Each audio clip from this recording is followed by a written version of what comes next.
തുടർപഠനം അനന്ത സാധ്യതകൾ. ഈ പരിപാടിയിൽ ഇന്ന് വയനാടൻ ചെട്ടി സർവീസ് സൊസൈറ്റിയുടെ സഹകരണത്തോടെ നടത്തിയ ഏകത വിദ്യാഭ്യാസ സെമിനാറിൽ നിന്നുള്ള പ്രസക്ത ഭാഗങ്ങൾ കേൾക്കാം. ഇന്നത്തെ അധ്യായത്തിൽ തുടർപഠനവുമായി ബന്ധപ്പെട്ട് Wayanad DIET lecturer doctor Manoj Kumar സംസാരിക്കുന്നതിന്റെ ആദ്യ ഭാഗം.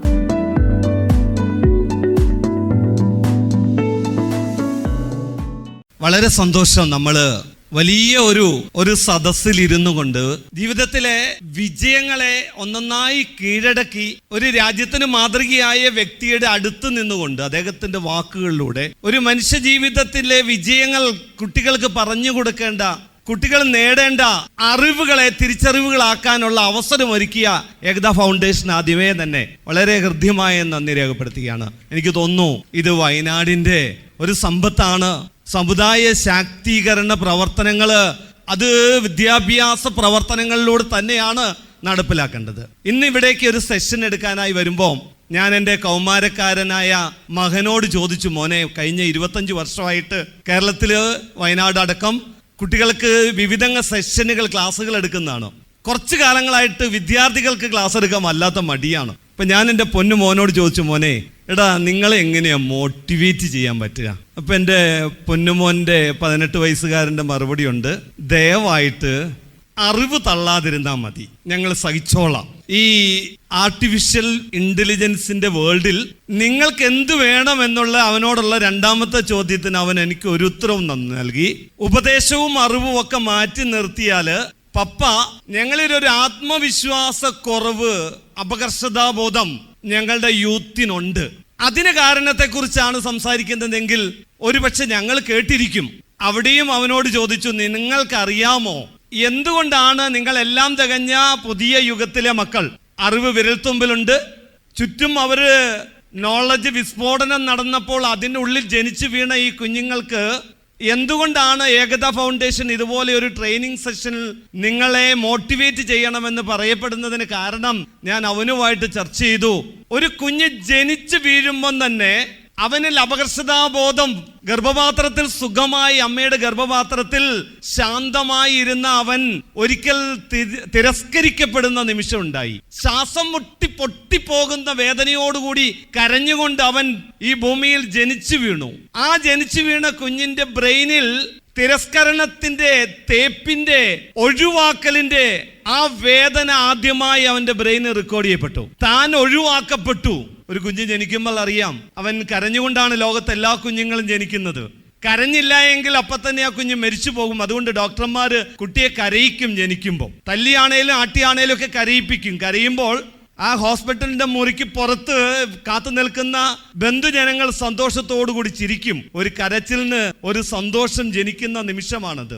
ഈ അവഗണനയാണ് ഓരോ കുഞ്ഞിന്റെയും ബുദ്ധിയില് എന്നേക്കുമായി മരണം വരെ റെക്കോർഡ് ചെയ്യപ്പെടുന്നത്. അതുകൊണ്ട് തന്നെ ജീവിതത്തിന്റെ ഏത് ഘട്ടത്തിലും അവൻ പ്രൊഫസറായാലും ഡോക്ടറായാലും, നേരത്തെ പറഞ്ഞ IAS കാരനാണെങ്കിൽ പോലും ഇപ്പം ആത്മഹത്യാ നിരക്കുകളുടെ എണ്ണം നോക്കുമ്പോൾ കോടാനുകോടി സമ്പാദിച്ച ലോകത്തിലെ ബിസിനസ് സാമ്രാജ്യത്തിന്റെ നെറുകയിലുള്ള ആളുകൾ വരെ നിമിഷ നേരത്തെ പ്രയാസം കൊണ്ട് മരണത്തെ, അപകടത്തിലേക്ക്, ആത്മഹത്യയിലേക്കൊക്കെ മുന്നോട്ട് പോകുന്നതിന് കാരണം ഇവന്റെ ഉള്ളില് റെക്കോർഡ് ചെയ്യപ്പെട്ട ഈ അപകർഷതാബോധത്തിന്റെ പുനർജനനം ഉണ്ടാകുന്നതാണ്.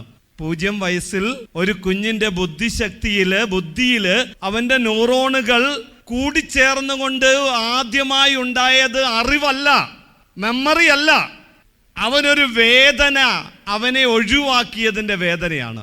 ഈ വേദനയുടെ പുനർജനനം ഇല്ലാതാക്കാൻ കുഞ്ഞുങ്ങളെ അവര് നിങ്ങൾക്ക് മോട്ടിവേറ്റ് ചെയ്യപ്പെടണമെങ്കിൽ ഞാനൊരു കൊച്ചു കഥയും പറഞ്ഞുകൊണ്ട് എങ്ങനെയാണ് അവഗണനകളെ അതിജീവിക്കുക. കണ്ണൂർ ജില്ലക്കാർ പലരും ഈ കൂട്ടത്തിലുണ്ടാകാം. കണ്ണൂർ ജില്ലയിലെ മണിക്കടവ് എന്ന് പറയുന്ന കൊച്ചു ഗ്രാമത്തിൽ നിന്ന് കുറെ വർഷങ്ങൾക്ക് മുമ്പ് ഒരു കഥ ജനിച്ചതാണ്. കഥ പബ്ലിഷ്ഡ് ആണ്, നിങ്ങൾക്ക് ഓൺലൈനിൽ പരിശോധിക്കാവുന്ന കഥയാണ്. ഒരു 10 മക്കളുള്ള ഒരു കുടുംബത്തിലെ ഒരു അമ്മയുടെ 9 കുഞ്ഞുങ്ങളും ഹോസ്പിറ്റൽ സൗകര്യമൊന്നും ഇല്ലാത്ത കാലത്തായതുകൊണ്ട് വീട്ടിൽ നിന്ന് തന്നെ ഡെലിവറി നടന്നു. 10ാമത്തെ കുഞ്ഞ് ജനിക്കുമ്പോൾ ജനനം നടക്കുന്നില്ല. ആ അമ്മയെ പരിപാലിക്കുന്ന വൈറ്റാട്ടി സപ്പോർട്ടിംഗ് ലേഡി വാതിൽ തുറന്ന് വീട്ടുകാരോട് പറഞ്ഞു, ഈ അമ്മയും കുഞ്ഞും ഇപ്പൊ തന്നെ മരിച്ചു പോകും, നിങ്ങൾ ദയവായി എത്രയും പെട്ടെന്ന് ഒരു ഹോസ്പിറ്റൽ എത്തിക്കണം. ഒരു ഗ്രാമത്തിൽ നിന്ന് രാത്രി 10 മണി സമയത്ത് കിട്ടിയ അറിവ്, ഹോസ്പിറ്റലിലേക്കുള്ള യാത്ര ആ കാലഘട്ടത്തിൽ പോസിബിൾ ആയിരുന്നില്ല. 10-20 കിലോമീറ്റർ അപ്പുറേ ഇരിട്ടി എന്ന് പറയുന്ന പട്ടണത്തിൽ ഒരു മലബാർ ഹോസ്പിറ്റൽ ഉണ്ട്. പക്ഷെ അവിടേക്ക് പോകാൻ വാഹനമില്ല. പുഴ നിറഞ്ഞ് 2 പുഴകളിൽ പാലമില്ലാത്ത പുഴകൾ. തോണിക്കാര് തോണിയൊക്കെ കെട്ടിവെച്ച് പോയി രാത്രി 8 മണിക്ക് തന്നെ. എങ്കിലും ഈ അമ്മയെ കട്ടിലിൽ വെച്ച് കെട്ടി ബന്ധുമിത്രാദികൾ ഹോസ്പിറ്റലിലേക്ക് ഓടി. തോണിക്കാരെ വിളിച്ചെണീപ്പിച്ച് പോകുന്ന വഴിക്ക് ഒരു കാളവണ്ടിയൊക്കെ സംഘടിപ്പിച്ച് രാത്രി 1:30 ഇരിട്ടിയിലെ മലബാർ ഹോസ്പിറ്റലിൽ ഈ പൂർണ്ണ ഗർഭിണിയായ അമ്മയെ കൊണ്ടുപോവുകയാണ്. ഡോക്ടർ, അവിടുത്തെ തുളസീധരൻ ഡോക്ടർ ഈ ഗർഭസ്ത്രീയെ പരിശോധിച്ചപ്പോൾ മനസ്സിലായി ഈ സ്ത്രീക്ക് പ്രസവിക്കാനുള്ള സാധ്യതയില്ല. ഈ കുഞ്ഞ് അമ്മയുടെ ഗർഭപാത്രത്തിൽ കോട് ചുറ്റി കിടക്കുകയാണ്. അതുകൊണ്ട് സർജറി ചെയ്യണം. സർജറി ചെയ്താൽ മാത്രമേ ഈ കുഞ്ഞ് പുറത്തെടുക്കാൻ പറ്റുകയുള്ളൂ. പക്ഷെ സർജറി ചെയ്യുന്ന ഒരു സംവിധാനവും ആ ഹോസ്പിറ്റലില്ല. ആ ഡോക്ടറുടെ കയ്യിൽ ആകെ മൊത്തമുള്ള സാങ്കേതിക വിദ്യ ഒരു ഫോക്സർ മെഷീൻ ഉണ്ട്. കൊടില് പോലത്തെ ഒരു മെഷീനാണ്. അത് ഗർഭപാത്രത്തിൽ കടത്തി ആ കുഞ്ഞിന്റെ ബ്രെയിനിൽ ഘടിപ്പിച്ച് കറണ്ട് ഓൺ ചെയ്താൽ ഈ കറണ്ടിന്റെ പവർ കൊണ്ട് ഈ കുഞ്ഞിനെ പുറത്തെടുക്കുന്ന ഈ കൊടിൽ സാങ്കേതിക വിദ്യ ഡോക്ടർ പ്രയോഗിച്ചു. ഈ കൊടിൽ അമ്മയുടെ ഗർഭപാത്രത്തിൽ നിന്ന് പുറത്തേക്ക് പറഞ്ഞുപോയി. കുഞ്ഞു മാത്രം പുറത്തേക്ക് വന്നില്ല. ആ കൊടിലിന്റെ അറ്റത്ത് ആ കുഞ്ഞിന്റെ തലച്ചോറിന്റെ ഒരു ഭാഗം ദശ ഇങ്ങനെ ചോരയെയും മാംസവും ആ കൊടിലിന്റെ അറ്റത്തുണ്ടായിരുന്നു. ഈ കുഞ്ഞിനെയും അമ്മയെയും രക്ഷിക്കാൻ ആ ഡോക്ടർ 24 തവണ ആ രാത്രിയിൽ ഈ കുഞ്ഞിനെ കരണ്ടടിപ്പിച്ച് രക്ഷിക്കാൻ നോക്കി. എല്ലാം പരാജയപ്പെട്ടു. ഡോക്ടർ ബന്ധുമിത്രാദികളോട് വെളുപ്പിന് 5:30 ആയപ്പോൾ വന്ന് പറഞ്ഞു, ഏതാനും മിനിറ്റുകൾക്കുള്ളിൽ ഈ അമ്മയും കുഞ്ഞും മരിക്കും. ബന്ധുമിത്രാദികൾ കൂട്ടക്കരച്ചിലായി. ഒരു മുതിർന്ന സ്ത്രീ ചെന്ന് ആ ഡോക്ടറുടെ കാലിലേക്ക് വീണ് കരഞ്ഞുകൊണ്ട് പറഞ്ഞു, പ്രിയ ഡോക്ടറെ, കൊഞ്ചു ചെറിയ 9 കുട്ടികൾ വേറെയുണ്ട്. ഈ അമ്മ ജീവിച്ചേ മതിയാകൂ. അമ്മയെ എങ്കിലും രക്ഷിക്കാൻ പറ്റുമോ? ഡോക്ടർ ഒരു നിമിഷം ആലോചിച്ചിട്ട് പറഞ്ഞു, ഒരു മാർഗമുണ്ട്. ഈ കുഞ്ഞിനെ അമ്മയുടെ വയറ്റിൽ വെച്ച് പീസായി കട്ട് ചെയ്തെടുക്കുകയാണെങ്കിൽ ഒരു പക്ഷേ അമ്മയെ രക്ഷിക്കാൻ പറ്റും. അതിനുള്ള സമ്മതപത്രവും വാങ്ങിക്കൊണ്ട് ഈ ഡോക്ടർ വീണ്ടും ഡെലിവറി മുറിയിൽ കടന്നു. കത്രികയെടുത്തു കുഞ്ഞ് ഗർഭപാത്രത്തിൽ കടത്തി. ആ കത്രിക കുഞ്ഞിന്റെ കഴുത്തിൽ മുറിക്കാൻ വേണ്ടി ശ്രമിച്ചപ്പോഴാണ് കത്രികയുടെ പിടിഭാഗം തന്നെ കുഞ്ഞിന്റെ കഴുത്തിന്റെ ഇവിടുത്തെ ഈ താടയെല്ലിൽ ഉടക്കി. ഡോക്ടർക്ക് പെട്ടെന്നൊരു പ്രതീക്ഷ, കത്രിക കൊണ്ട് ഇതിനെ പുറത്തേക്ക് തള്ളാൻ പറ്റുന്നു. ഡോക്ടർ നഴ്സിനെ വിളിച്ചു, നിങ്ങൾ കരണ്ടിന്റെ മെഷീൻ കൊണ്ടുവരാൻ പറഞ്ഞു. ഒരേ സമയം കരണ്ടിന്റെ മെഷീനും ഈ ഡോക്ടറുടെ ഇന്റേണൽ പ്രഷറും കൂടെ ഒരുമിച്ച് കൊടുത്തപ്പോൾ ജീവനോടെ ഒരു കുഞ്ഞ് പുറത്തു വന്നു. ആ കുഞ്ഞിനെ ഡോക്ടർ പരിശോധിക്കുമ്പോൾ 24 മുറിവുണ്ടായിരുന്നു. 24 മുറിവും ഡോക്ടർ സ്റ്റിച്ചിട്ട് മരുന്നിലും പഞ്ഞിയിലും പൊതിഞ്ഞ് ഒരു കുഞ്ഞിനെ ആ വീട്ടുകാർക്ക് കൊടുത്തിട്ട് പറഞ്ഞു, ജീവിക്കാനുള്ള സാധ്യതയുണ്ട്, ജീവൻ ഉണ്ടിപ്പോൾ, ഇനിയും ജീവിക്കാൻ സാധ്യതയുണ്ട്. പക്ഷേ അവന് ബുദ്ധി ഉണ്ടാകില്ല, അവൻ മന്ദബുദ്ധിയായിരിക്കും. പഴയ കാലത്തെ ഓമന പേര് പറഞ്ഞാൽ പൊട്ടനായിരിക്കും. ആ ബന്ധുമിത്രാദികൾ ആ പൊട്ടൻ ചെറുക്കനെ വളരെ ഇഷ്ടത്തോടുകൂടി വളർത്തി. വീട്ടിൽ അക്കാലത്ത് വിറക് വെട്ടാനും മരത്തെ കയറാനും അല്ലെങ്കിൽ തൂമ്പാപ്പണി എടുക്കാനും ഹാർഡ് വർക്കുകൾക്കൊക്കെ പൊട്ടന്മാര് സാധാരണ കാണുന്നതാണ്. അങ്ങനെ ആ പൊട്ടനെ ആദ്യത്തെ 5 വയസ്സുകൊണ്ട് തന്നെ എല്ലാ പണിയും പഠിപ്പിച്ചു. അങ്ങനെ പണിയെല്ലാം പഠിച്ച് വീട്ടിലെ വലിയൊരു സമ്പത്തായി മാറിയപ്പോഴാണ് സ്കൂളിൽ എല്ലാവരും ചേർക്കുന്ന കാലമായി. 5 വയസ്സായി. അന്ന് ഉപ്പുമാവ് ഫ്രീ ആയിട്ട് കിട്ടും, ഇന്നത്തെ ഉച്ചക്കഞ്ഞിക്ക് പകരം. അങ്ങനെ ഉപ്പുമാവിന് വേണ്ടി ആ പൊട്ടൻ ചെറുക്കനെ സ്കൂളിൽ കൊണ്ട് ചേർക്കുകയാണ്. സ്കൂളിൽ ചേർത്തപ്പോ അധ്യാപകരോട് പറഞ്ഞു, ടീച്ചറെ 24 മുറിവുള്ള പൊട്ടൻ ചെറുക്കനാണ്, ബുദ്ധിയില്ല കേട്ടോ. എങ്കിലും അധ്യാപകർക്ക് സന്തോഷമായി സ്കൂളിലെ പണിയെടുക്കാൻ, സ്കൂളിൽ അടിച്ചു വാരാൻ, സ്കൂളിലെ ഉപ്പുമാവിന് ഇളക്കുവാനും വിതരണം ചെയ്യുവാനും ഉച്ചക്കഞ്ഞിക്കും അല്ലെങ്കിൽ മറ്റു ടോയ്ലറ്റ് കഴുകുന്നതിനുമൊക്കെയായി അധ്യാപകർക്ക് സേവകനായി ഒരടിമ ചെറുക്കനെ കിട്ടിയതുപോലെ സ്കൂൾ അവനെ സ്വീകരിച്ചു. ആ കാലത്ത് 1ഉം 2ഉം ക്ലാസ്സിൽ ഓൾ പ്രൊമോഷൻ കിട്ടുന്ന കാലം. ആദ്യത്തെ 2 ക്ലാസ്സിലും ഒന്നും പഠിക്കാത്ത 0 മാർക്കുകാരൻ 3ാം ക്ലാസ്സിലെത്തി. ആദ്യ വർഷം 1ാം തരം തോറ്റു. 3ാം ക്ലാസ്സിൽ അവന്റെ അനുഭവങ്ങൾ വളരെ ഹാർഡായിരുന്നു. ഇന്നത്തെ കാലത്തെ അധ്യാപകരിന് അപ്പുറം പഠിക്കണമെന്ന് വാശിയോടുകൂടി ശിക്ഷണ നടപടികൾ എടുക്കുന്ന, ചൂരലെടുക്കുന്ന അധ്യാപകർ ഇവനെ പട്ടിക പഠിപ്പിക്കാൻ വേണ്ടിയും ഇവന്റെ പരീക്ഷയുടെ മാർക്ക് കുറവുള്ള സമയത്തൊക്കെ ഇവനെ തല്ലി അതിക്രൂരമായ പീഡനങ്ങളായിരുന്നു. തല്ലലെന്നല്ല പറയുക, തൻ്റെ 2 ചെവിക്കും പിടിച്ചുകൊണ്ട് ഭിത്തിയിലേക്ക് പുറത്തൂടെ എടുത്തെറിയുന്ന ചാക്കോ മാഷിന്റെ കഥകളൊക്കെ ഒരു പേജിൽ ഇവന്റെ ആത്മകഥ പോലെ കഥയിൽ എഴുതിയിട്ടുണ്ടായിരുന്നു. അവൻ്റെ അധ്യാപകരാരും അവനെ സ്നേഹിച്ചിരുന്നില്ല. സ്നേഹമെന്ന് പറയുന്നത് പകരം കിട്ടുന്നവർക്ക്, അധ്യാപകരുടെ മക്കളാണെങ്കിൽ, പണക്കാരൻ്റെ മക്കളാണെങ്കിൽ, പഠിക്കുന്ന കുട്ടിയാണെങ്കിൽ, നല്ല കാണാൻ ഭംഗിയുള്ള കുട്ടിയാണെങ്കിൽ ഇവരെയൊക്കെയാണ് അധ്യാപകർ സ്നേഹിക്കുന്നത് എന്ന് തിരിച്ചറിവുള്ള ഈ കുട്ടിക്ക് അത് കിട്ടിയിരുന്നില്ല. അങ്ങനെ 2 വർഷം പഠിച്ച കുട്ടി 3-ൽ നിന്ന് 4-ലെത്തി. ഇവൻ്റെ വീട്ടിലും സ്കൂളിലും ഒക്കെ വലിയ ഉത്തരവാദിത്വവും പണികളുമാണ്. വീട്ടിൽ കുറേ പോത്തുകളും ആടുകളും ഒക്കെയുണ്ട്. കുറേ ആടുകളെ സ്കൂൾ പറമ്പിൽ കെട്ടും. ചിലപ്പോൾ ആട്ടുംകുട്ടികൾ സ്കൂളിലെ ഇവനെ അന്വേഷിച്ച് ക്ലാസ് റൂമിലേക്ക് വരും. കുട്ടികളത് വലിയ കൗതുകത്തോട് ഒച്ചപ്പാടുണ്ടാക്കും. അധ്യാപകർ ഇവനെ അതിൻ്റെ പേര് തല്ലും മേടിച്ച് ആട്ടും കുഞ്ഞുങ്ങളെയും കൊണ്ട് എടുത്ത് സ്കൂളിൽ നിന്ന് ഓടുന്ന ഇവൻ്റെ ഓർമ്മക്കുറിപ്പുകളുണ്ട്. പിന്നീട് വൈകുന്നേരങ്ങളായി കഴിഞ്ഞാൽ ഇവനെ ഇവൻ 3-ാം ക്ലാസ് 2 വർഷം കഴിഞ്ഞപ്പോൾ 4-ാം ക്ലാസ്സിലേക്ക് എടുത്തു. 4-ാം ക്ലാസ്സിലും ഇവനെ എല്ലാത്തിനും 0 മാർക്കാണ്. ഇവനെ ആരും പഠിപ്പിക്കുന്നില്ലെങ്കിലും ഇവനെ എല്ലാവരും ചോദ്യം ചോദിച്ച് ഇവനെ തല്ലലും ഇവനക്ക് കിട്ടുന്ന അടിക്കൊന്നും ഒരു കുറവുമില്ല. ഇവൻ്റെ പ്രധാന അധ്യാപകൻ്റെ ഒരു ഹോബി, അദ്ദേഹം തൻ്റെ ചൂരലും എടുത്ത് റോന്ത് ചുറ്റുമ്പോൾ കാണുന്നവരെയൊക്കെ തല്ലും. ഇവൻ എത്ര നല്ല കുട്ടിയായി ഇരുന്നാലും ഇവനിട്ട് തല്ല് കിട്ടുമായിരുന്നു. തല്ലിയ ചോദിക്കാൻ ആളില്ലാത്ത ഒരു കാലമായിരുന്നു. പക്ഷേ ഈ പ്രധാന അധ്യാപകന് ഒരു പ്രത്യേകതയുണ്ട്. ഒരു ചെറിയ ചാറ്റൽ മഴ പെയ്താൽ പോലും സ്കൂള് വിടും. അതേ ഈ കുട്ടി വിചാരിച്ചിട്ടുള്ളത്, ഈ അധ്യാപകന്റെ പ്രത്യേകത പുഴ കലങ്ങിയാൽ മീൻ കൂടുതൽ കിട്ടുന്ന ഒരു കാലഘട്ടമാണ്. അപ്പം മഴ പെയ്താൽ പുഴ കലങ്ങും. പുഴ കലങ്ങിയ സ്കൂൾ വിട്ടാൽ അദ്ദേഹത്തിന് മീൻ പിടിക്കാൻ പോകാം. അങ്ങനെ ആഗ്രഹിച്ച പ്രധാന അധ്യാപകന്റെ ചെറിയ 4-ാം ക്ലാസ്സുകാരൻ കുട്ടിയും ചൂണ്ടയുമായി പുഴത്തീരത്ത് എത്തുമ്പോൾ ഈ പ്രധാന അധ്യാപകൻ ഇവനോട് ഭയങ്കര സ്നേഹമാണ്. പക്ഷെ സ്കൂളിലെത്തിയ തല്ലും, പുഴത്തീരത്തെത്തിയ വർത്തമാനം പറയുന്ന ഇതേത് വിചിത്ര ജീവിയാണെന്നൊക്കെ ചിന്തിച്ചിട്ടുള്ള ഒരു 4-ാം ക്ലാസ് ജീവിതത്തിൽ നിന്ന് അവൻ മുന്നോട്ട് പോവുകയാണ്. വൈകുന്നേരങ്ങളിൽ 4-ാം ക്ലാസ് 2-ാം വർഷത്തെ തോൽവിയും കഴിഞ്ഞ് ഇങ്ങനെ തൻ്റെ വിദ്യാഭ്യാസം വീണ്ടും തുടരുന്ന സമയത്താണ് വൈകുന്നേരങ്ങളിൽ ഇവൻ്റെ വീട്ടിലെ എരുമ എന്ന് പറഞ്ഞാൽ നമ്മുടെ പോത്തെന്ന് പറയുന്ന ആ ജീവി, അതിനെ തീറ്റാനും അതിനെ മേയ്ക്കാനും ഒക്കെ പോകുമ്പോൾ പോത്തിൻ്റെ പുറത്ത് കയറിയിരുന്ന് പോകുന്ന ഒരു രീതിയുണ്ട് ഇവൻ ചെറിയ കുട്ടിയാണ്. പോത്ത് എരുമയ്ക്ക് നല്ല ആരോഗ്യമുള്ളത് കൊണ്ട് എരുമ അതിനെ കൊണ്ടുപോകും. ആടും പശു ഒക്കെ ആണെങ്കിൽ തൊഴിച്ച് താഴെയിടും. അങ്ങനെ എരുമയുടെ പുറത്ത് കയറി ഇവൻ സ്കൂൾ പറമ്പിലേക്ക് പോകുമ്പോൾ നാട്ടുകാർ വിളിച്ചു പറയും, ഇതേ 2 പോത്ത് പോകുന്നെന്ന് പറയും.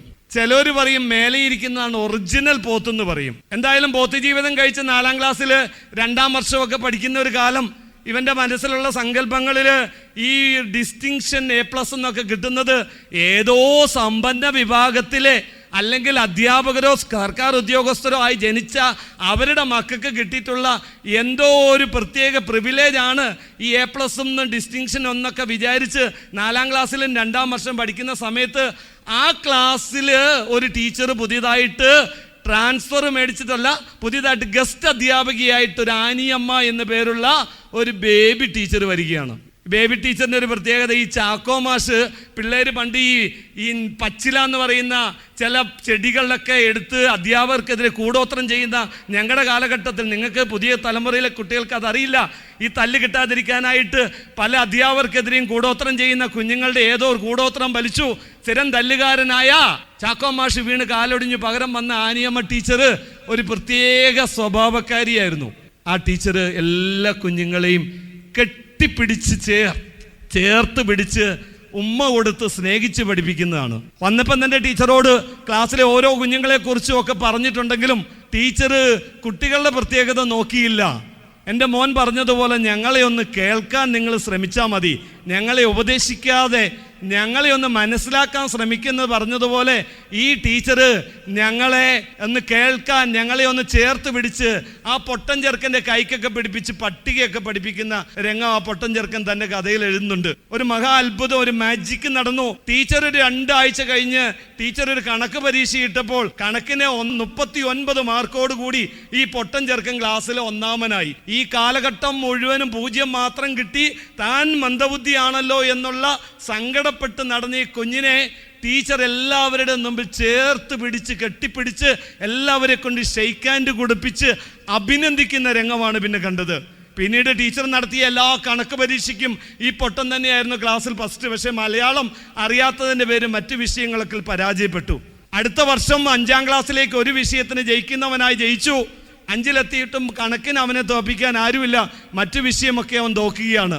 6ാം ക്ലാസ്സിലെത്തിയപ്പോഴാണ് ആ വീട്ടിൽ 10 മക്കളുടെ വീട്ടിലെ മൂത്ത ചേട്ടൻ കല്യാണം കഴിച്ചൊരു ചേട്ടത്തി അമ്മ വന്നു. ആ ഏട്ടത്തി അമ്മ ഇവന്റെ കണക്കിന് മാർക്കും ഒക്കെ കണ്ടപ്പോൾ ഇവനെന്തോ ഒരു കഴിവുണ്ടെന്ന് വിചാരിച്ച് ഇവനെ മലയാളം പഠിപ്പിക്കാൻ ഒരു ശ്രമം നടത്തി. അതിൽ ആ ഏട്ടത്തി അമ്മ വിജയിച്ചു. ഇവൻ മലയാളം പഠിച്ചു. 8ാം ക്ലാസ്സിലേക്ക് എത്തിയപ്പോഴത്തേക്ക് എല്ലാ വിഷയത്തിനും ഇവന് ജയിക്കാൻ തുടങ്ങി. കണക്കിന് ഇവൻ ക്ലാസ്സിൽ ടോപ്പായി. സാറന്മാരുടെയും പണക്കാരുടെയും സർക്കാർ ഉദ്യോഗസ്ഥരുടെയും അല്ലെങ്കിൽ അങ്ങനെയുള്ളവർക്ക് മാത്രം കിട്ടുന്ന ആ ഡിസ്റ്റിങ്ഷൻ എന്ന് പറയുന്നത് ഈ പൊട്ടൻ ചെറുക്കന് കിട്ടിയപ്പോഴാണ് ഇവന് മനസ്സിലായത് ഇവനും സാധ്യതയുണ്ടെന്ന് തിരിച്ചറിഞ്ഞു. അങ്ങനെ 10ാം ക്ലാസ്സിൽ ഡിസ്റ്റിങ്ഷനൊക്കെ കിട്ടി. അന്ന് വരെ ആ നാട്ടിലുള്ള എല്ലാവരും പാരലൽ കോളേജിൽ പഠിച്ചിരുന്ന സങ്കല്പം തന്നെ പാരലൽ കോളേജാണ്. ഇന്നത്തെ പോലെ റെഗുലർ കോളേജിൽ പോകാത്ത അവൻ അന്ന് ആദ്യമായി മട്ടന്നൂർ പരശുരാജ NSS കോളേജ്, അവിടുത്തെ റെഗുലർ കോളേജ് പ്രീ ഡിഗ്രി ചേരുകയാണ്. പ്രീ ഡിഗ്രിക്ക് 89% മാർക്കിൽ പ്രീ ഡിഗ്രി പാസ്സാവുകയാണ്. പ്രീ ഡിഗ്രി പാസ്സായി അവിടെ BComന് ചേർന്നപ്പോൾ അവന് 90-ന് മുകളിൽ മാർക്ക് കിട്ടി. ആ കോളേജിൽ ഏറ്റവും ഉയർന്ന മാർക്ക് നേടുകയാണ്.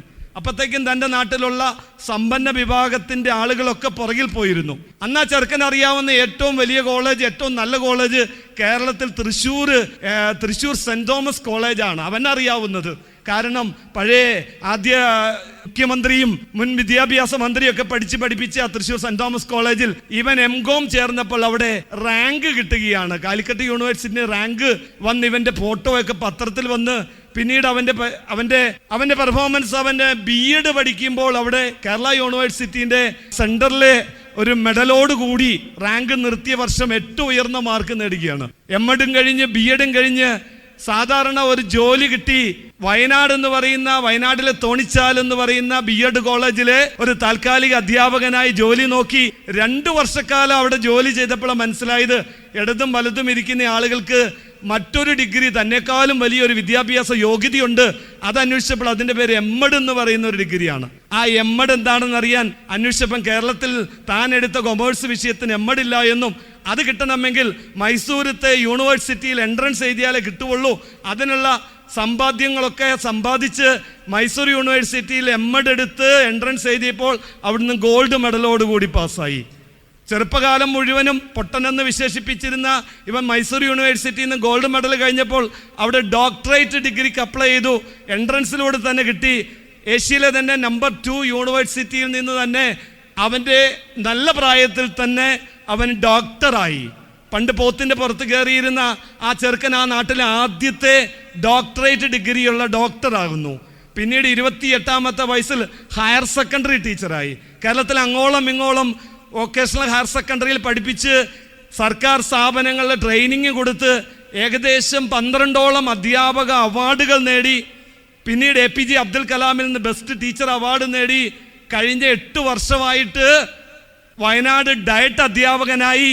ഇന്ന് നിങ്ങളുടെ മുമ്പിൽ ഈ കാണുന്ന വലിയ പ്രൗഢഗംഭീരമായ സദസ്സിലെ കുട്ടികളോട് ഒരു വാക്ക് പറയാൻ, മോട്ടിവേറ്റ് ചെയ്യാൻ വേണ്ടി ഇവിടെ ക്ഷണിക്കപ്പെട്ടിട്ടുണ്ടെങ്കിൽ പ്രിയപ്പെട്ടവരെ, ആ ബേബി ടീച്ചർ അന്നൊന്ന് കെട്ടിപ്പിടിച്ചതിൻ്റെ, ഒന്ന് സ്നേഹിച്ചതിൻ്റെ റിസൾട്ടാണ് ഈ കാണുന്ന നിങ്ങളോട് സംസാരിക്കുന്ന ഈ മോട്ടിവേഷൻ ടോക്കിനായി ഇവിടെ എത്തിയിട്ടുള്ള വ്യക്തി ടീച്ചറെ. ശ്രോതാക്കൾ കേട്ടത് വയനാടൻ ചെട്ടി സർവീസ് സൊസൈറ്റിയുടെ സഹകരണത്തോടെ നടത്തിയ ഏകതാ വിദ്യാഭ്യാസ സെമിനാറിൽ Wayanad DIET lecturer doctor Manoj Kumar നടത്തിയ പ്രഭാഷണത്തിന്റെ ആദ്യ ഭാഗമാണ്. ഈ പരിപാടിയുടെ തുടർന്നുള്ള അധ്യായം നാളെ ഇതേ സമയം കേൾക്കാം. തുടർ പഠനം, അനന്ത സാധ്യതകൾ.